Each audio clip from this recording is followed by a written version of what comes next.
Hey everyone, and welcome to today's Explainer. We're jumping right into the deep end today, into the fascinating and, let's be honest, sometimes deeply frustrating intricacies of Python multiprocessing. If you've ever tried to speed up your Python scripts by splitting tasks across multiple processors, well, you've probably slammed face first into a massive wall trying to get those separate processes to actually talk to each other, right? It's a classic headache, but today, we're going to break through that wall step by step. We're using a fantastic narrative from Aaron Rose's technical guide to map the whole thing out. Okay, let's dive into this with a really compelling programming dilemma. Imagine you're running this massive heavy-duty computation, and you've smartly split the workload into separate processes to speed things up. But that immediately brings up a huge question. How exactly do you share a global high score across parallel universes? Because, when your program splits, each part is totally isolated. If one process hits a high score or figures out a successful calculation, how does it let the others know? How do they all feed into one single unified scoreboard? That right there is the absolute core challenge of multiprocessing. To really wrap our heads around the solution, our source material sets up this beautiful metaphorical stage. Picture a grand Victorian library right in the heart of London. It's the kind of place where code quality is this unspoken sacred objective, and absolute craftsmanship is really all that matters. And here is where we meet the two characters guiding us through this technical maze. Margaret, who's a battle-tested senior software engineer, and Timothy, her super-ambitious junior colleague. Through their back and forth, we're going to unpack the real secrets of Python's memory management. Act 1. The Parallel Universe Problem. So Timothy has built this thing he calls the Grandmaster Analysis Engine, and let me tell you, it is blindingly fast. He's got 4 worker processors just crunching numbers perfectly, but he hits a major flaw. Each of those 4 workers is essentially trapped in its own parallel universe. Timothy desperately wants to display a live global high score right on his screen. He wants every single worker to add to the same total whenever they strike gold and find a winning move. But because they are stuck in these parallel universes, they are completely cut off from one another. Zero communication. Now, what's really fascinating here is why the obvious go-to solution completely falls flat on its face. Timothy naturally tries using a standard global variable to track his high score. I mean, we've all been there, right? But in Python multiprocessing, since each process gets its very own distinct memory space, they literally cannot see each other's notes. To them, the other workers don't even exist. So what happens? Each worker just happily updates their own private copy of that global variable. And when the whole program finally finishes, the main program's total is still sitting right where it started, at absolute 0. The work was done, sure, but that centralized score, completely untouched. Which brings us to Act 2, building the memory wormhole. So Margaret is listening to Timothy vent all his frustration about these isolated workers and private memory spaces. She nods, acknowledging that, yeah, this is just the harsh reality, the cost of multiprocessing. But then she drops this radical idea. She says, but we can build a wormhole. Think about what a wormhole does in sci-fi, right? It punches a literal hole through space and time to connect 2 incredibly distant, isolated points. Margaret is basically proposing we do that exact same thing, but inside Python's architecture.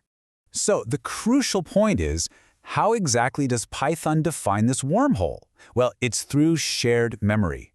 It's this special trick to carve out a tiny, specific piece of memory that sits completely outside of those parallel universes. In Python's multiprocessing module, you pull this off using a specific tool called a value. Use a value when you want to store just a single piece of data, like say our high score counter. Now, if you need a fixed size list, you'd use something called an array. Basically, this memory exists in a sort of neutral zone that all the workers can actually reach out and touch. So Timothy goes ahead and implements Margaret's value shared memory object, and boom, he has this massive aha moment. The wormhole actually works. Instead of updating their own little private copies, all 4 worker processes are finally touching the exact same global scoreboard. Timothy watches the screen and the number perfectly climbs up to 400. He did it. He successfully bridged those parallel universes. But, and you knew there was a but coming, as with all insanely powerful tools in software engineering, there's a catch. Act 3. The Race Condition Tax. Timothy is over there celebrating his win, but Margaret steps in with a pretty serious warning. She tells him the GIL only protects Python's internal soul. It doesn't protect shared memory. Now, for those of us who write a lot of Python, we intimately know the GIL, the Global Interpreter Lock. Timothy figured, hey, I don't need to worry about locks because multiprocessing uses separate GILs, right? But Margaret hits him with a stark technical reality. The JIL is strictly confined to its own universe. The absolute second you build a shared memory bridge outside of those universes, boom, the JIL's protection completely vanishes. And without the JIL's protection, you are suddenly exposed to a massive, massive risk, a race condition. Think about it. If two workers try to update that shared memory value at the exact same millisecond, they are going to overwrite each other. One worker's hard-earned point will just literally vanish into the ether because the other worker wrote over it at the exact same time. It's chaos. To use a wormhole safely, you absolutely unequivocally must use a lock. You have to essentially force those workers to line up in a single file line and update the scoreboard one at a time. Act 4. The Specialist's Decision Mat. And this brilliantly illustrates the ultimate choice a programmer has to make when designing these systems.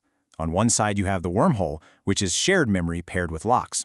Now, it's incredibly powerful for sure, but as Timothy just realized, the minute you use it, you drag back all those dangerous risks of threading, like deadlocks and race conditions.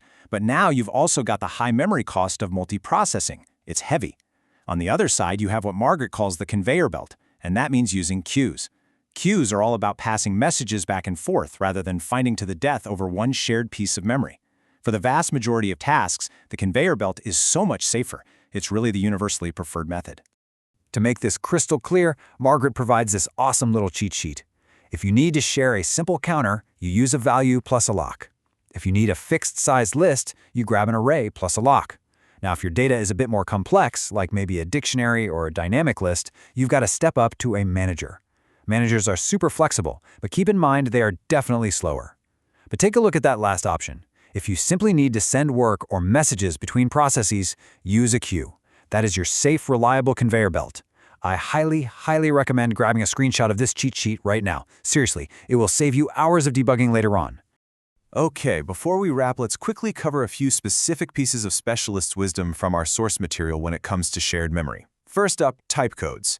When you set up a value or an array, you can't just throw anything in there. You have to explicitly declare what it holds, like an I for integer, an F for float, or a D for double. Second, you can't just treat it like a regular everyday variable. You have to actively read and write to it using the .value attribute. And lastly, whatever you do, never forget the shared memory tax. Reaching outside of a parallel universe takes time, plain and simple. Accessing shared memory is significantly slower than using local memory. You really want to use it sparingly, like only for an occasional high score update, and absolutely never for your main heavy lifting data processing. And that brings us to the end of our explainer for today. We've explored the really tricky trap of isolated processes, the sheer magic of the memory wormhole, and of course, the incredibly strict rules you need to follow to use it safely. So I want to leave you with this final provocative thought. Next time you sit down to architect a blindingly fast parallel universe in Python, will you risk the sheer power of the wormhole? Or will you play it safe and stick to the conveyor belt? Choose wisely. Thanks so much for joining me, and happy coding!